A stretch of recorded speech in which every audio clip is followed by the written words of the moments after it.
go. It's been a while since I've done public speaking, so bear with me. Alright, so my name is Sanit. Obviously, Spicythaidesign. So today's talk is going to be about how I can reconnect with my Thai heritage over the years. So obviously I was born in Thailand. There's a little small town just north of Bangkok. Moved here to New Zealand, Wellington, about 1991. Obviously going to school there. Back then there weren't many Asian boys or Asian people at school, so I was trying quite hard to fit in. And pretty much like when you're young, you try to make friends. By making friends, you're trying to be like your friends. So I kind of like lost touch with my Thai heritage for a little bit. Remember going home, asking Mum, "Can we just not speak Thai anymore? Mum is too hard. My brain can't function Thai and English at the same time. Can we just pick one?" Lucky Mum said no, so it's good on you. And also and I was just taking a lot more interest on the other cultures than my own culture. Yeah. Went to Wanganui to study printmaking, Bachelor of Fine Arts up there. As I said, when I first got there, my art was really deeply inspired by European, Japanese, and those kind of stuff, and not fully understanding how rich Thai culture was. Obviously, we all watched Lord of the Rings. They came out when I was studying, and that was a big influence on my life too. All the concept artwork that John Howard and Lee, artists of Weta did, was a big influence on my life as well. When I was 21, traveled to Thailand, as all boys do. It's a rite of passage to become a monk for a number of months, over 3 weeks. I was studying, so I couldn't do 3 months. So it was a cool way for me to reconnect with my Thai roots. It reinforced how cool, how inspirational, how rich my culture was. That for the past 20 odd years, I missed out on that kind of connection. So being there as a monk, re-immerse myself in Thai culture and study as much as I can about it when I was there. It really made me fall in love with my own culture again, which is really good. And then when I came back from that, my art changed from being quite European-based, quite Japanese-based, to quite Thai-inspired, obviously. The series of work here, printmaking, is kind of like going back to you put the mask on, right? When you meet someone, you see their mask for the first time, you don't see their true self. So here's me, putting on these masks, putting on the persona of who I want to project out, not who I really am. Then obviously, I had my first solo exhibition called Kiwi Thai. That's just like exploring my journey here. You see the half Thai and half Maori mask there, where I start to discover I'm both. I'm not just Thai, I'm a Kiwi as well. So I'm the best of both worlds.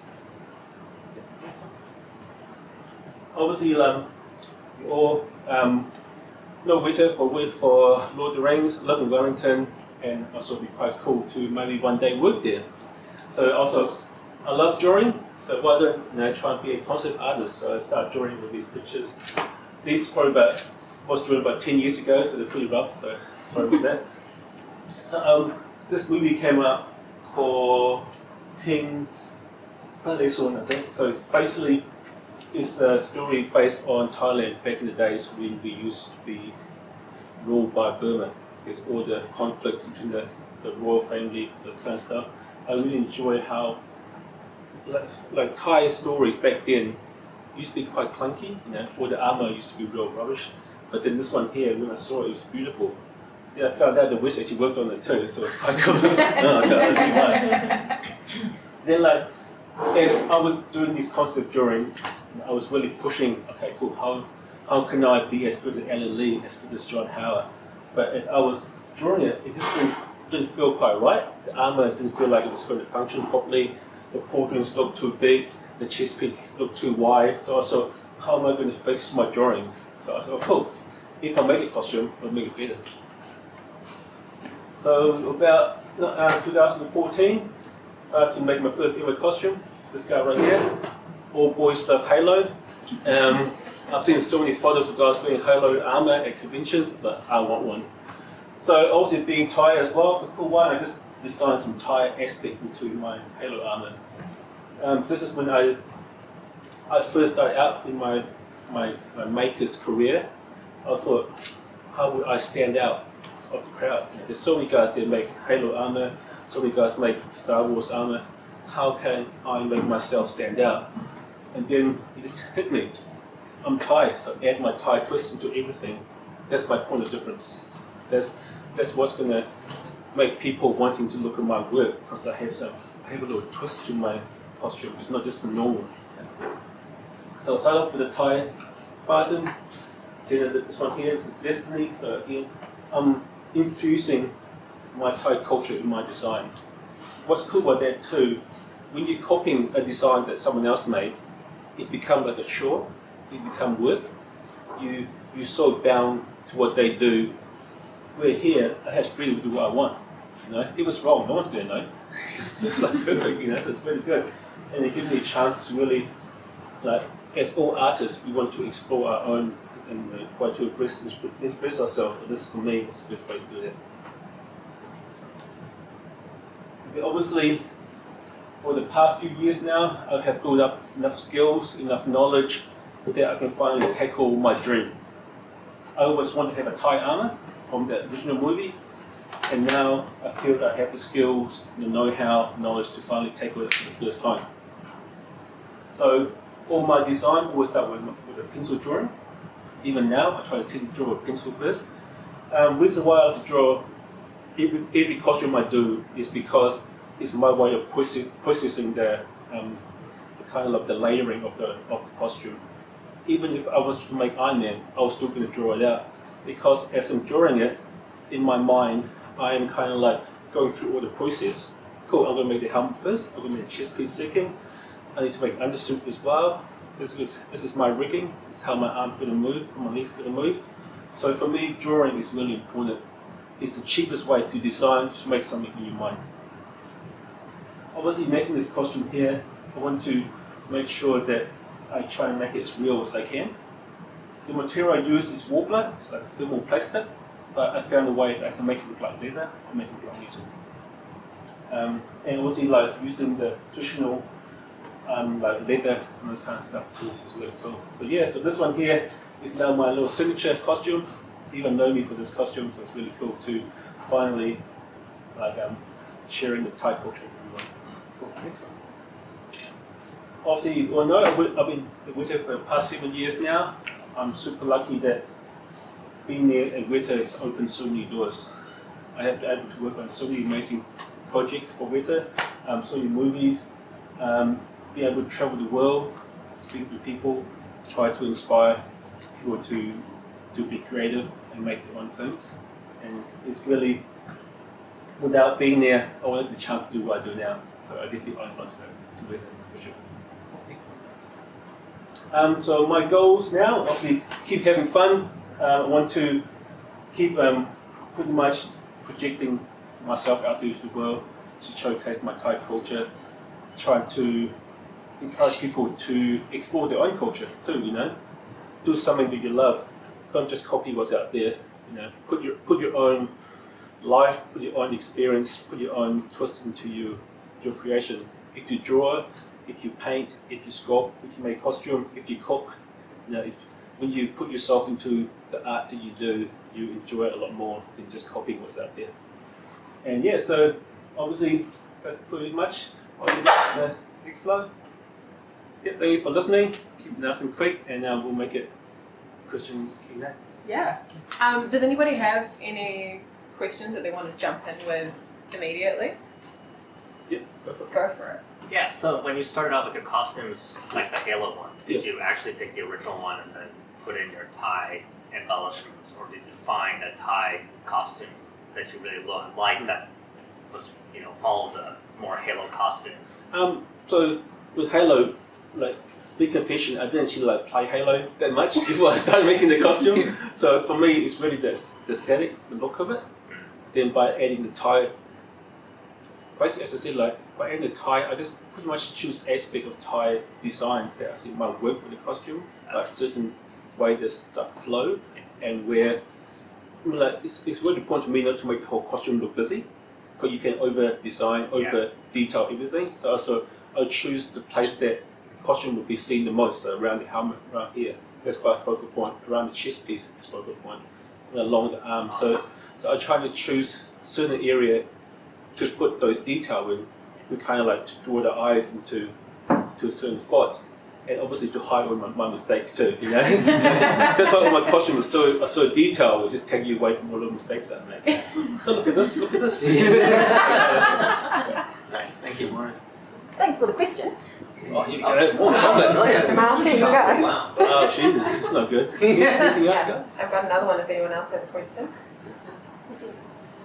I see some nervous smiles. Yep. There we go. Do you have a favourite costume that you've designed other than your Thai armour? Design. The tile was definitely up there, but I think like if you go back a few slides, go, one more. Go back to this one. Nope, go back. No, go back. Yeah, this one here, this is pretty cool. So this is based off a Destiny game. So it's based into like 3 or 4 plus, alive. This one, that's my favorite one. So in Thai myth, Paul Ramakian gets a character called Hanuman. So he's like the general of the army, pretty much. Then he's known to be quite cheeky and quite mysterious. So I kind of, that's quite a cool character. So I quite like him as a character. So most of my costume is kind of based on him. So for that one here, that costume itself, I actually made it 3 times now. So the first time round, unfortunately not there, it's all white, and it doesn't look quite right. And if you look at the picture on the right there, the one towards the left, that's the second version, and the one on the right is the last version. So that one's probably my favorite as look-wise, because I just keep going back, just keep redoing it. I'm actually planning to do another one as well. It'll be the 4th version of that costume coming up really soon. I just really enjoy how the costume feel. For me, to make a costume, it had to be wearable, it had to be movable, it had to look good, and it had to go to the bathroom as well. That's the most important thing. So for me, that costume, it kind of takes all the boxes. It's comfortable to wear, I look badass in it, and it's cool. How many iterations of that costume do you see yourself doing? I was keeping going until I stop. What's cool when they were near that costume, it kind of showed my progression as I go. Yeah. Once you go about redoing stuff you've done before, you see your skills kind of grow. This costume here, I still got the helmet still. I kept the helmet as a reminder to show how far I've been. So every year, I always go back and look at it. I always say it's good to keep your first costume because it makes you feel like you're growing, Doesn't matter how bad it is, just keep it. Make something for the first time, just keep that first one, just keep it there. Because it's such a feel-good moment. You look something, oh my God, that was terrible 10 years ago. And look at me now, it's just awesome. So for me, that costume up there, that's probably the one that I'm going to keep on making. Because with that game, if you know the Disney game, the game is really, it's encouraged you to customize your costume. And same with Halo, same with me costume armor game now. And the reason why I make that one there is why should I make the costume that's in the poster or in the trailer where the in-game itself is making you customize your game, right? So I said, look, I'm going to customize my costume. That's much more fun.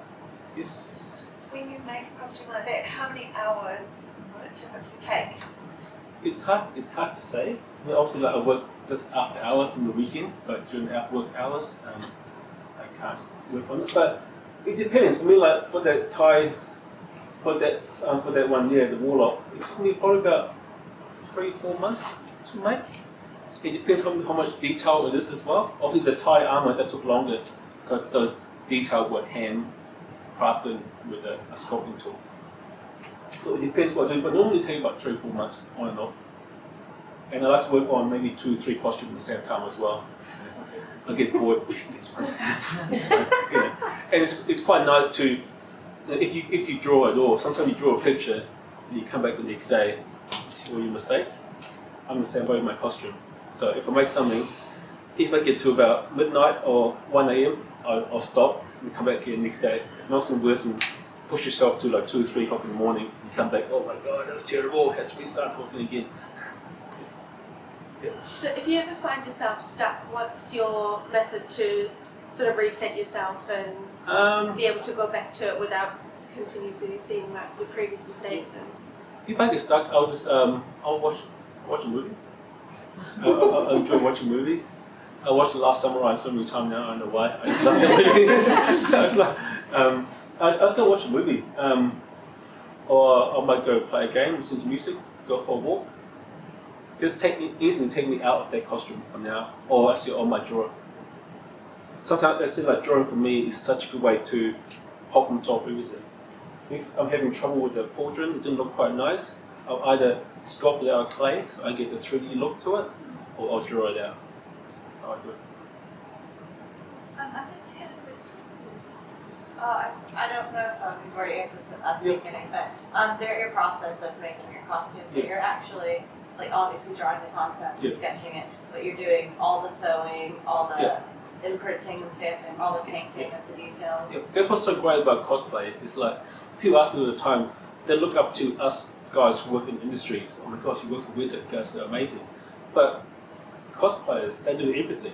You know, they are designing, they are crafting, manufacturing, marketing.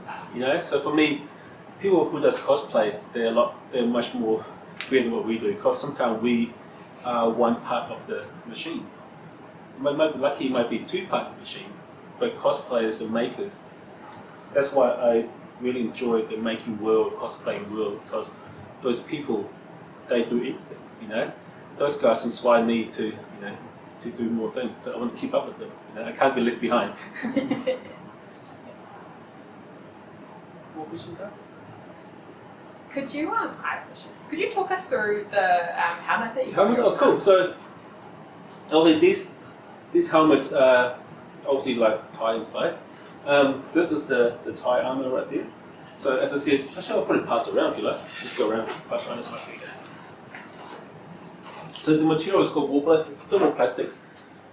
So what it is like, what I love about that material is that all it needs is a heat gun. It's non-toxic. You can use it at home. Heat it up. You can sculpt it. It sticks to itself. So it's very cool. Look, just one go that way. There you go. So that one there, that's obviously like we all love the Black Panther. I made that when Chadwick Boseman passed away for a tribute to him. So that one there is my Thai Panther, pretty much. So that I infused my Thai culture to it as well. And the reason why I make my helmet so small is because when you see cosplayers with their costume, they look like a little bobbing head. I know you want to be comfortable in the helmet. For me, to keep that hero kind of look, the helmet has to be as small as you can to get that really, you know, V shape and heroic look. So yes, that's why my helmets are mostly real uncomfortable because they're so tight, but you have to suffer for the art, unfortunately. This one here is made of EVA foam. So if you guys go to the gym, there's gym formats pretty much, but this is just more kind of more like high density. Those materials are great for cosplayers and for people in general because you can find everywhere. When you just put a glue, good to go. And I've been teaching at CreativeMornings as well, so I've been teaching students how to make their own costume, first using cardboard. But cardboard's great because it's free. You know, you can go to the supermarket, you can get a box of cardboard. All you need is a cardboard, heat gun, or some masking tape, and you can make anything you want. So so pretty much when you make something, start with cardboard, and approach it. Yep. How often do you try out like new processes and new skills to add just to experiment? It's pretty much all the time. I'm always on social media. I'm always on Instagram or Facebook, and I see people out there who make amazing things, amazing material, or amazing method. I do like to keep my method to handmade as much as I can. Obviously, these days with technology, 3D printers, the CNC machine, laser cutter, they are amazing. But I really enjoy the handmade aspect of costume making. You know, keep everything. Because I'm a printmaker, when I used to carve out my wood, I used to love running my hand just through the wood. I love the texture, I love the feel of the wood, all the bumps and those kind of stuff. So when costume making for me is the same kind of feel. I really enjoy crafting it and just close my eyes and just run my hand through the texture of it. You know, it's really cool. So yes, I try and keep everything as handmade. It's because I'm trying to teach people. Not everyone can afford 3D printers. everyone can afford a CNC machine, but all can buy a heat gun. All can buy. So I'm trying to make the technique that I teach is accessible to everyone as well. Ask a question. Anyone else, guys? So when you're doing costuming and like you're actually coming up with a design, Yeah. and then you try to find the right material to get that look. Yeah. Do you have to change the material because of how it may be filmed versus how it actually appears? Like I've heard this before, like but how it's filmed, like leather for example, but how it's filmed versus how how you actually make it. It looks like a completely different texture. So you have to use this faux leather or something else as a when it comes to foam work, most things we do now they're mostly probably going to be plastic or resin now because it's more durable and there's still leather elements to it. And to make it more line, most of the costume were still leather, kind of rigging, but they're all pretty much kind of like resin now because we can streamline the method. We can make the prototype, we can make the real one, mold it, cast it, put it out faster. So, but the paint job, they're amazing. They can paint anything look like leather, like metal. So I'm sorry to spoil the magic now. It's not all metal, it's all plastic now. But I say like we have to, as I said, we come to time, budget, and where you're going to film. If they're going to be filming water, you can't put leather in water. They'll just expand. So you have to use resin instead. So that comes into play as well. If you're doing a suit, one suit, let's say for example, I'm going to make a suit there, and it's going to be 2, 3 versions of that suit. It could be the first version where it's a hero suit, where it's all beautiful. When the guy strike that awesome pose, it's going to look mean ass. But when he goes and do a fight, and if he can't move his arms, or he can't, that might be a plastic, it might be a rubber suit, so they can fold their arm. If they fall on someone, they're not going to hurt themselves, hurt anyone else. So it depends on what purpose that suit or the costume would be used for. We'll use the right material for that. Anything else, guys? A follow-up from that. Do they ever get damaged filming? Oh, yeah. That's half fun. Yeah. As I said, like if it's going to be an action suit, say for Power Rangers, we will have at least 4 versions of the suit. And we might fish for the shoes. You might get 3 or 4 pairs of shoes. Okay, that's going to go first, obviously. So we'll ask the director what the suits will be used for. This could be used for a guy's going to do somersaults, he's going to be doing a flying kick, it's going to do like big giant movement. We need to make sure we have a default suit for the hero to wear, or the study to wear, so it's a hero shot. We might do a soft rubber suit so they can fight with it. Or we might do a suit with just a chest piece, using that's what he does, so they can do the CGI stuff as well. So it really depends on what you use.